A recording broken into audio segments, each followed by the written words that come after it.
everyone, welcome to my reading corner.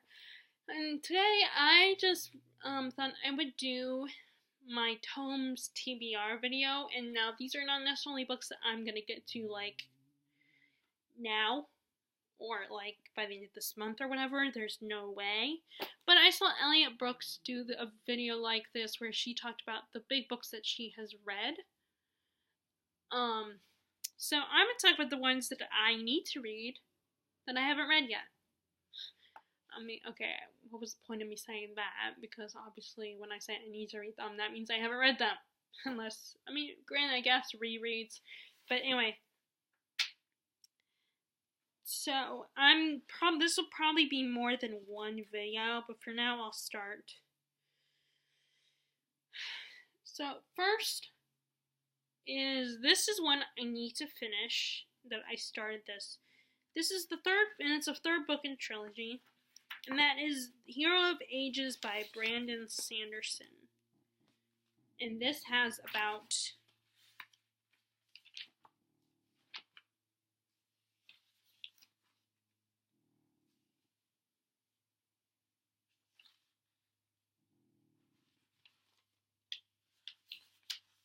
where is it? Let me see.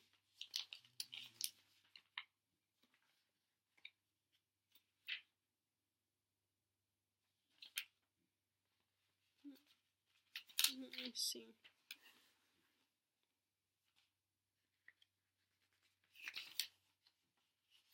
I don't know if this.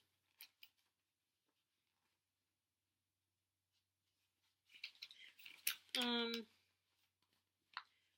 so I guess this has about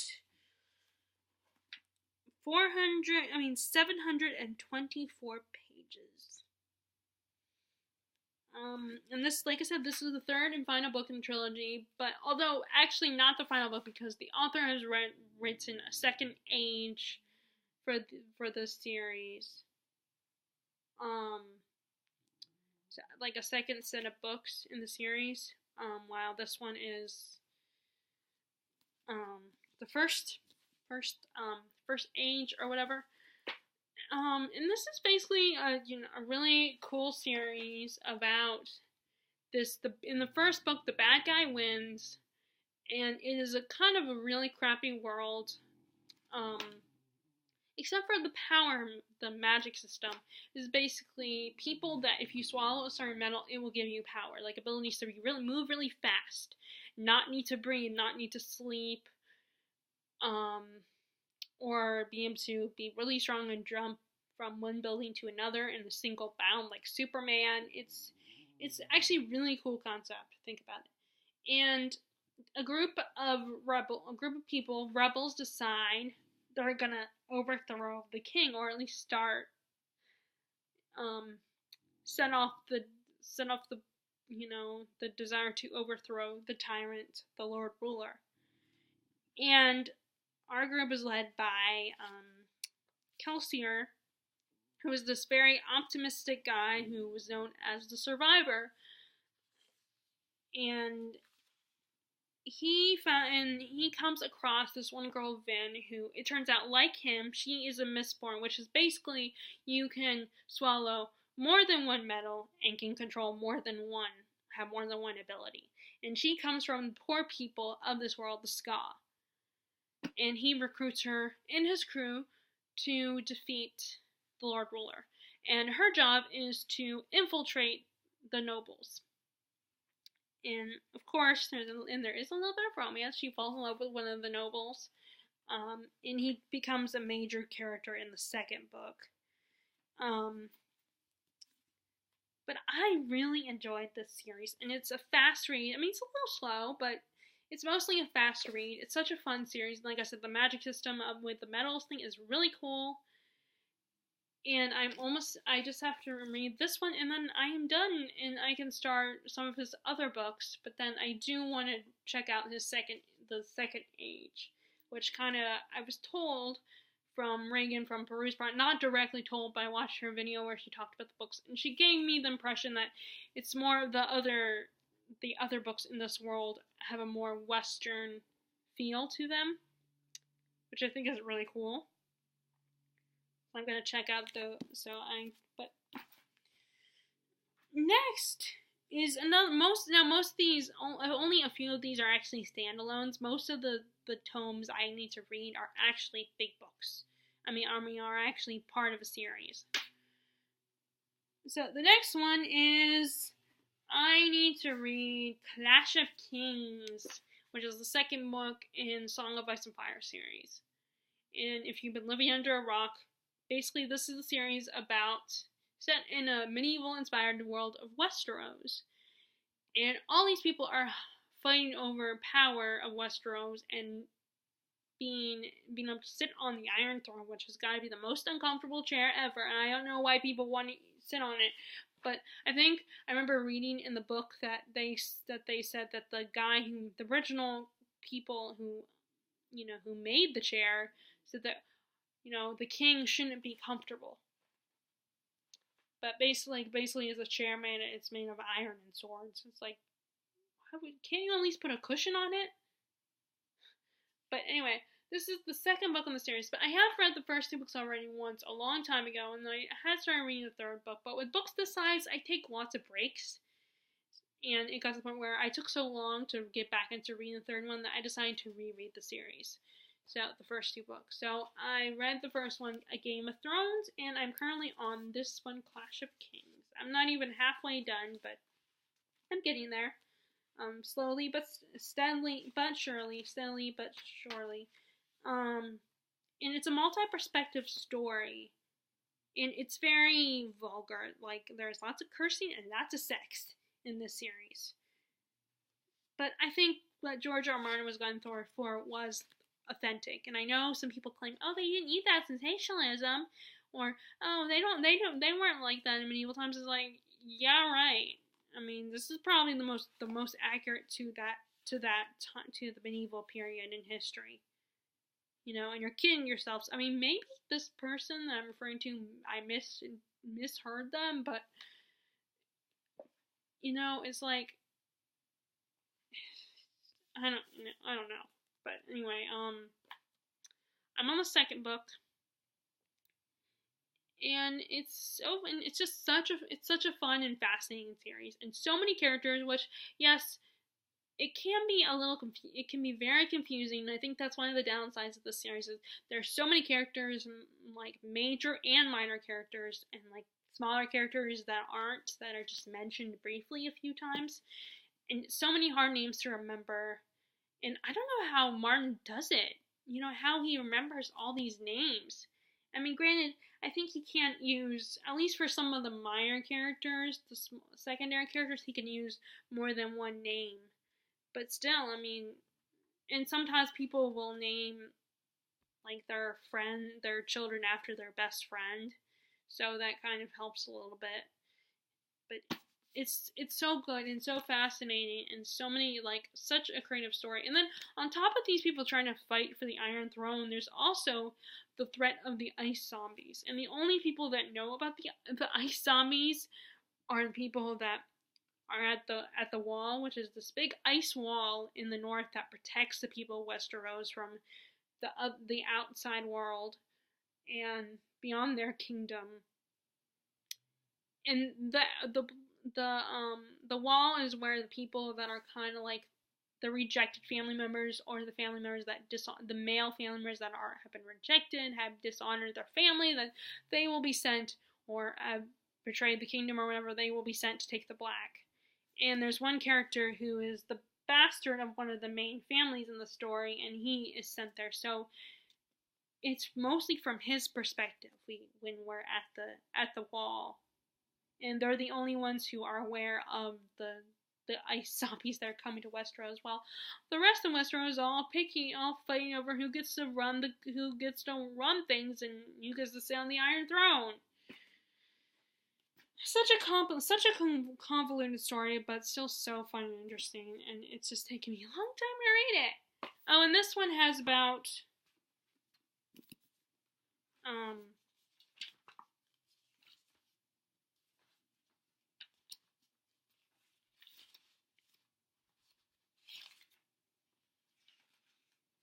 not counting the appendix and all that stuff, but the line, all the family tree and stuff, all those.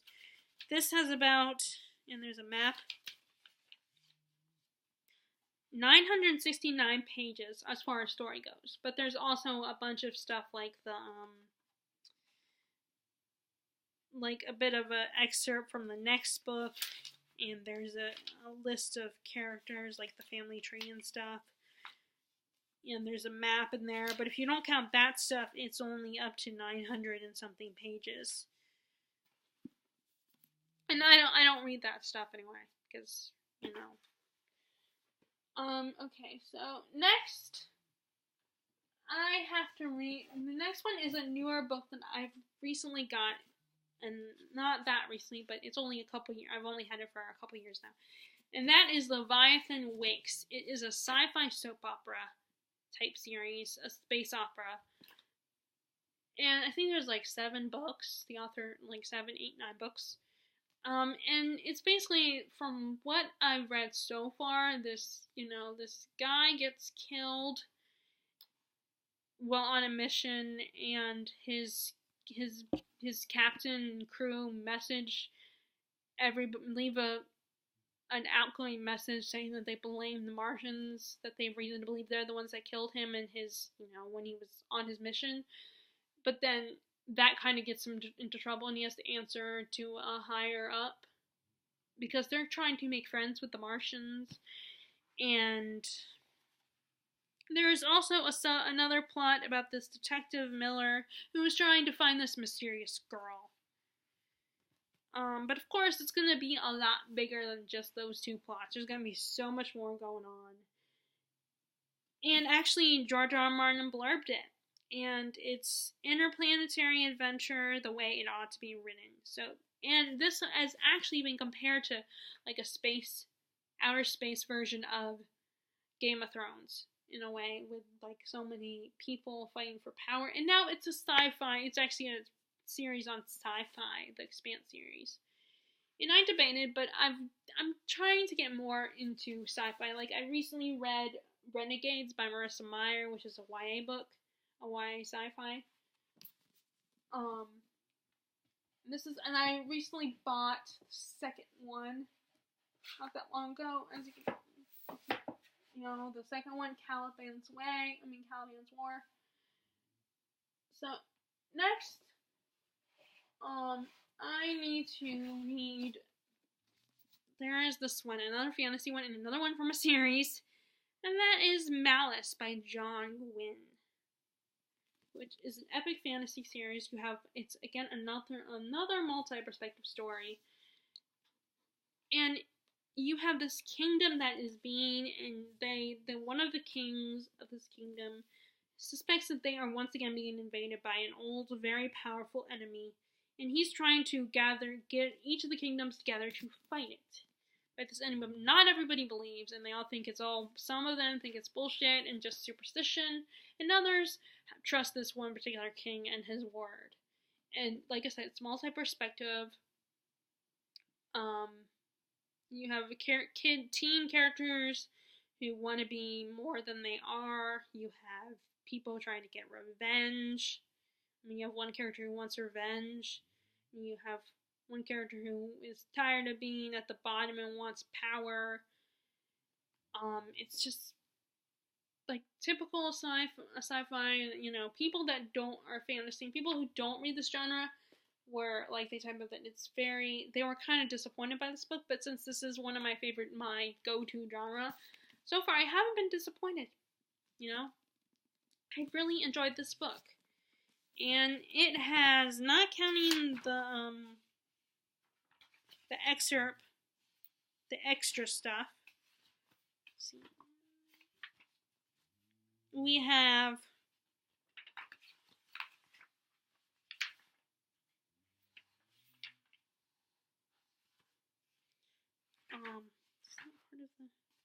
it's still Malice. We have 628 pages in this one.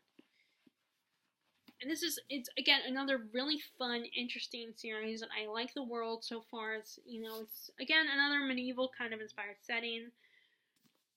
But it's so fun. Okay, next. Okay, so I'm trying to okay, well, next one, this is not the actual one I'm reading, but this is the second one, which is a little bit smaller than the first one. This is volume 2. I'm currently reading volume 1, which is called Beth of Swords by Michael J. Sullivan, which now this whole series, it's really cool because it actually started out as an ebook, but it was so popular that a publisher decided to turn it into an actual, I'm guessing, contacted the author and decided to publish it into a physical book. This is the second one, volume 2. And it basically, oh,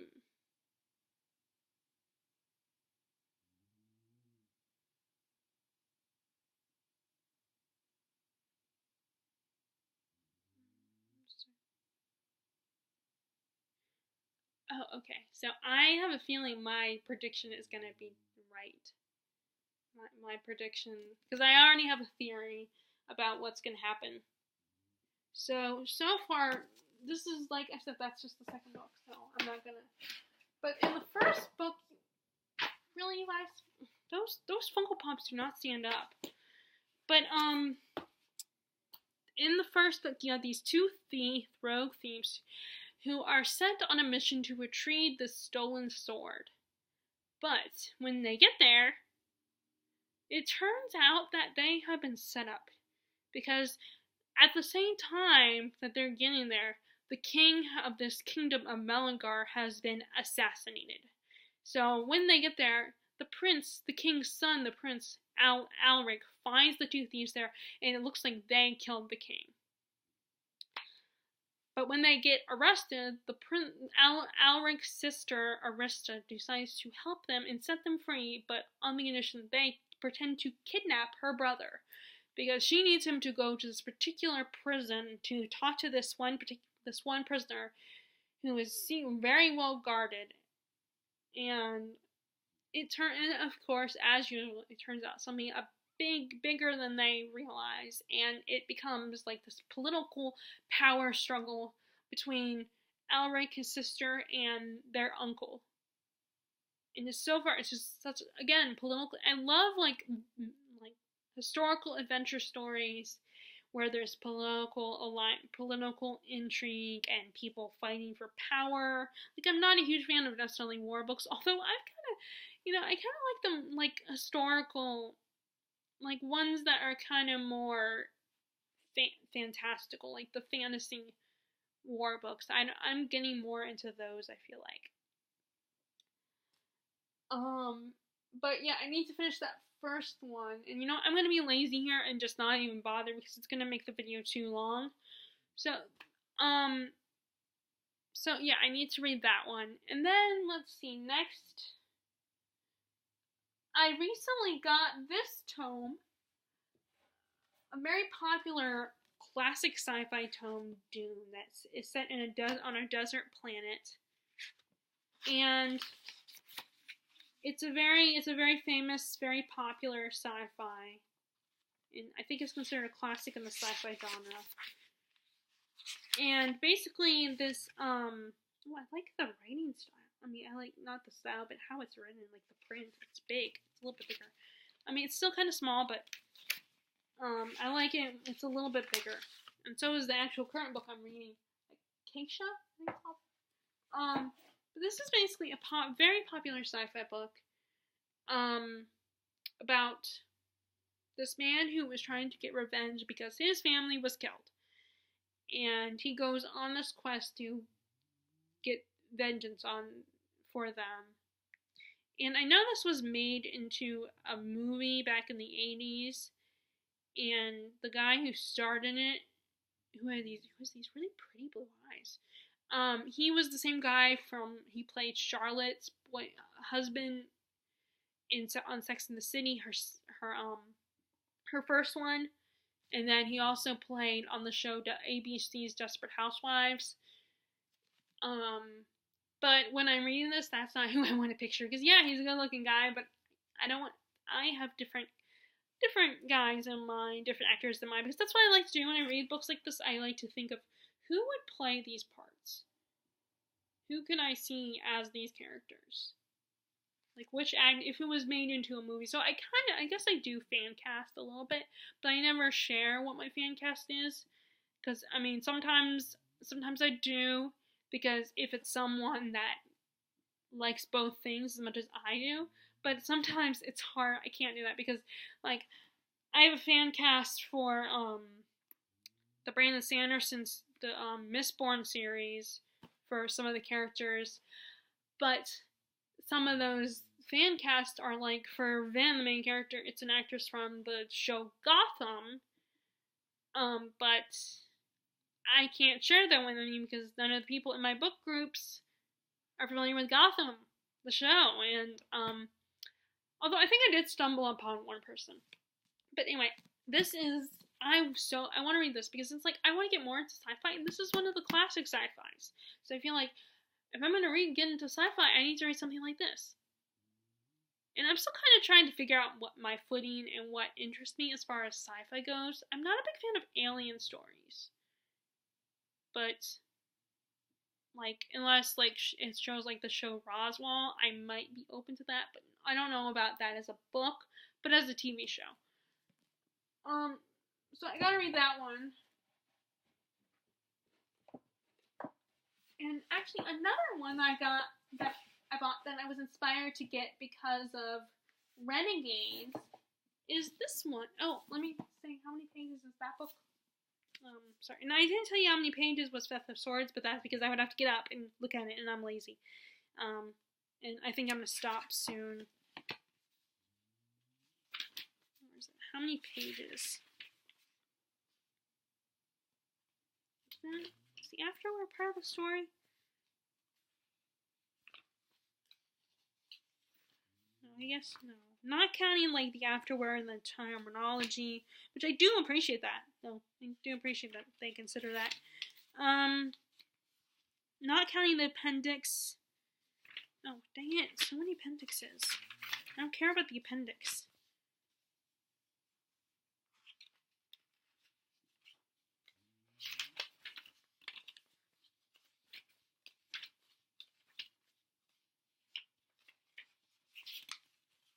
Okay, finally. So not counting the appendix, it's 794 pages. So if you think that's not, like, at least it's not like a Stephen King novel where it's over 1,000 pages. Which those are all, some of my most recent Stephen King books that I've started are on there. And I just recently bought one that I got from the library, but I never finished. But yeah, 794 if you don't count the appendix. That's how many pages Dune has. This edition. Like I said, I was inspired by Renegades to buy this book. The Amazing Adventures of Calviar. Okay, I can say it. It sounds so great in my head. Calviar and Clay. And I love this cover. It looks like, so far, all the ones that are super, like, comic book inspired novels have been, they look like their covers, the cover designs of them have been really good. They actually look like a graphic novel like this one. It looks like an old 60s graphic novel. And then Renegades looks a little more modern, but it still looks like a graphic novel or maybe even a cartoon. See, it's so cool. And then last but not least, the other one that I recently came across. And then there's Marissa Meyer's Vicious. Both this one and the newer version, because they got republished and the covers got changed. And they do match the new ones.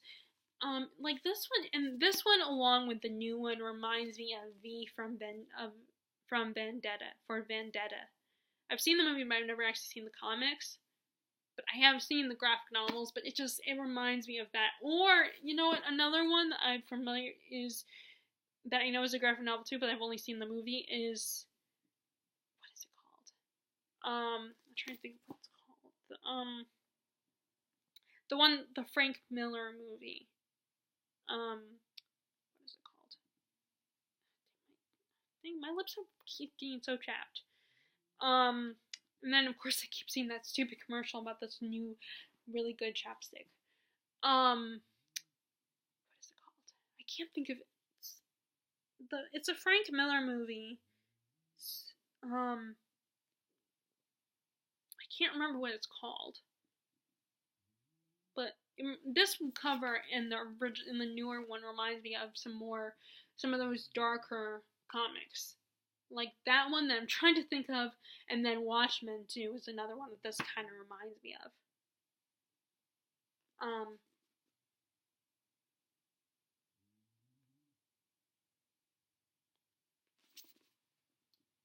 You can't recall the main guys in that one. So what's another one? So let me just tell you my Stephen King ones. So up there, I've started, and like I said, I bought another Stephen King today. I'm slowly building my Stephen King collection.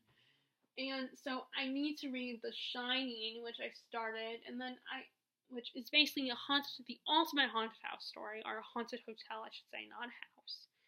It's a hotel, in case you don't know. It's basically the story about this guy. He's a writer, but he's kind of in permanent writer's block, kind of like me. And he decides to, he had lost his teaching job because he has a bit of an alcohol problem and a temper. And so he gets fired from his job, and he needs to support his family, so he finds a job as a caretaker for a, I didn't tell you what this one is about, I forgot. Well, I guess I don't really know much about it, because without reading the, it's set in the 30s.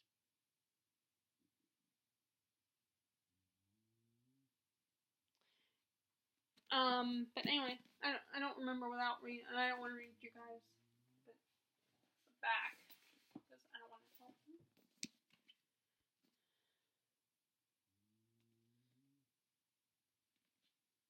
So they decide, it sounds like from the back, they decided to write their own comic book, and I did read the back when I bought this book, so I knew it interested me. It did interest me. Basically write their own comic book.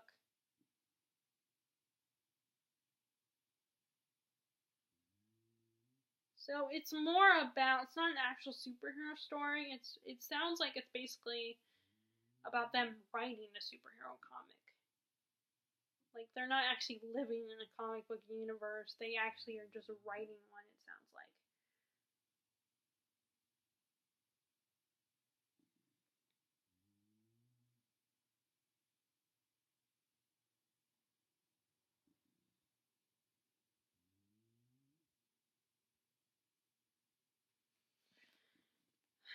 But anyway, okay.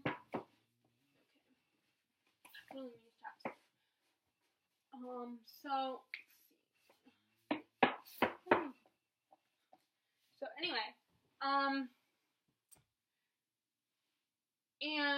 so anyway, back to talking about The Shining. So he becomes a caretaker during the off season for this famous hotel up in the mountains, and basically it's a very isolated place. It's just him, his wife, and his son, who has a special gift. He can see ghosts. I believe that's all he can. I think that's all he can do. See ghosts, which he's told is called by the chef that works there, the chef that works there. He is told that it's called The Shining. Hence the title. And slowly the boy Danny starts seeing that this hotel is haunted by all these spirits. And his dad, who's trying to write his book, gets slowly driven mad by the ghost of this hotel. And it's just so creepy, and it's such a creepy, scary, typical Stephen King novel. And then I also have to go finish my second reread of It by Stephen King. Um, that is basically I mean, I'm pretty sure most people know what that one is about too because they recently did a reboot movie back in 2017, or it came out in Blu-ray in 2017, I think, or I don't remember, but either way, it was back in 2017. They made a movie, and they're gonna do part two. This part two is gonna come out this year, I believe. It's basically about this town that is haunted by this demonic force that takes on them whatever you are afraid of, and it mostly goes after children because children are easier to scare. And it, or Penny as they call it, comes across a group of 7 outcasts in their town. There's this boy who has a stuttering problem. He's the leader of the group, Bill, and his brother was one of its first victims. And then you have the one girl of the group who is her father is a janitor, so they're very poor, and it implies that he has a sexual desire for his daughter, for Beverly. She's in love with Bill, but the one kid, the new kid in town, the boy who is new is Ben Hanscom. He's a precious little muffin. That Bill is my favorite, or Ben is my favorite.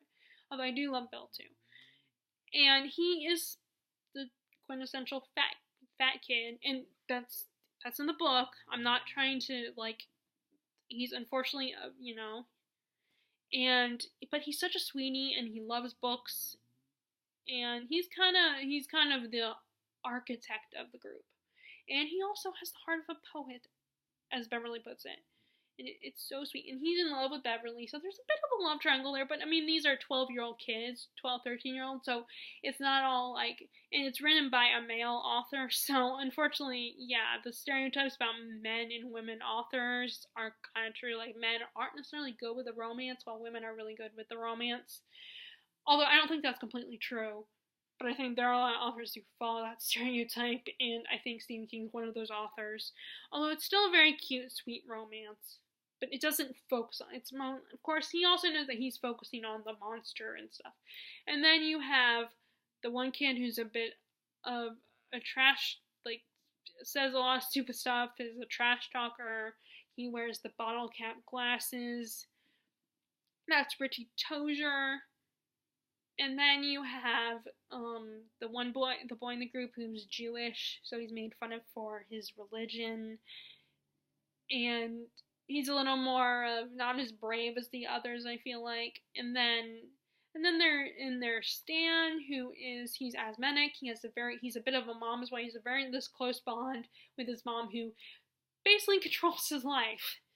And, is always like, oh, that's going to give you cancer, or you can't do this because you're going to die and get cancer. And, she's very overprotective, and that's putting it nicely. So he's a very complicated relationship with his mother. And then, this is set in the 50s, so there's a lot of racism in the world. So not only do all those kids get bullied, but the 7th member of the group is, I can't remember his name. Mike.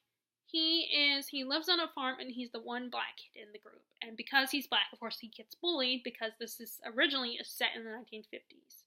Or the first half is set in the 50s. The book goes back and forth between the 50s and the 80s. And these 7 kids come together and they defeat it.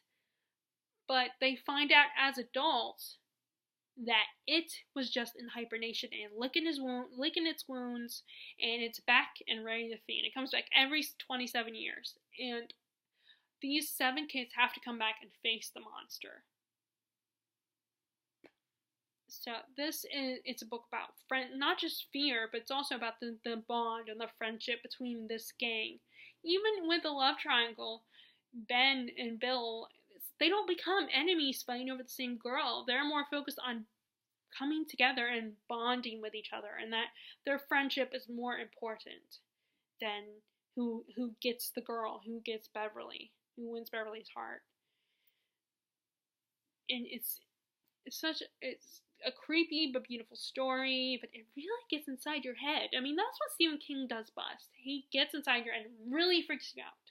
but he also can write these beautiful heartfelt stories about growing up. And that's what, like, some of his short stories, like the one that Stand By Me is based on The Body. Now, I haven't read the book yet, but I'm familiar with the movie. I haven't even watched the movie, but I know what it's about. And I feel like it still reflects that, even though it's also a horror novel. So I recently read that book. I read that book several years ago, and I wanted to reread it when we first started hearing about the movie, but then that's over 1,000 pages. So I did start rereading it, but I don't even know if I'm like halfway point.